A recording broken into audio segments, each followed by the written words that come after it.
Well, Hobbes has a fairly cynical view of human nature, but he's only one of our social contract theorists. John Locke actually also offered up a theory of social justice, of social contract theory, that in fact played a great deal into the founding fathers of our country, into their plans, into the Declaration of Independence, into the Constitution.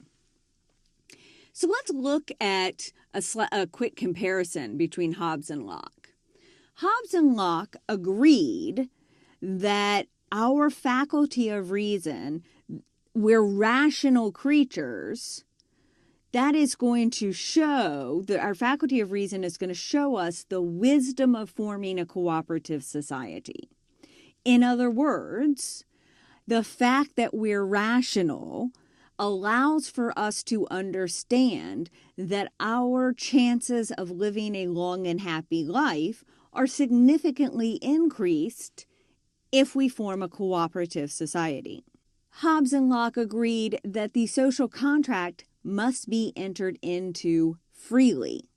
If somebody has a coup and overthrows the government and takes over everything, the contract is not in effect, because somebody overthrowing the government means that the society is not choosing, is not freely entering into that state. And at that point, Hobbes and Locke say all bets are off. We can oust you.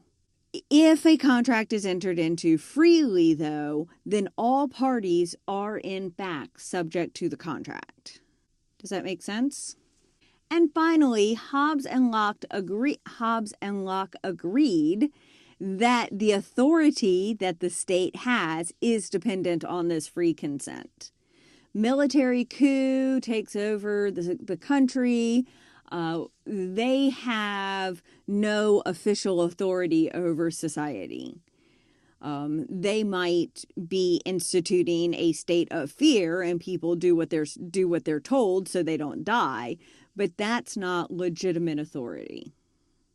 The legitimate authority comes from the situation being entered into freely on behalf of all parties.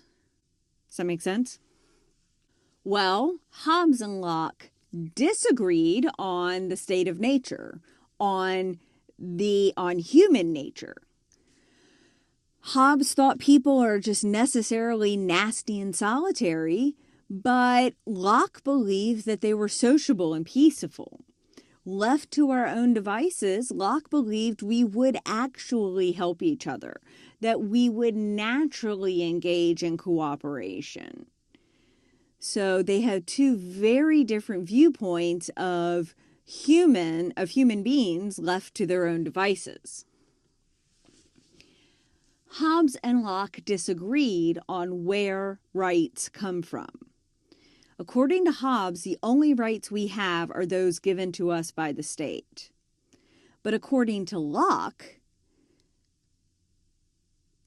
I have certain rights, so do you, based on the fact that I was born. Human beings are rational creatures. We are moral agents. And to that end, our simply being born grants us certain natural rights. And those natural rights cannot be taken away by anyone.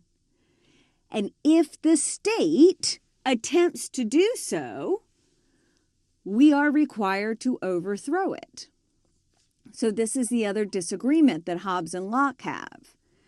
Hobbes says the state is unimpeachable. Once the state is in power, we freely engaged in this social contract, that's it. Locke says no. If the state attempts to violate our natural rights, we are in fact permitted to overthrow them. Does that make sense?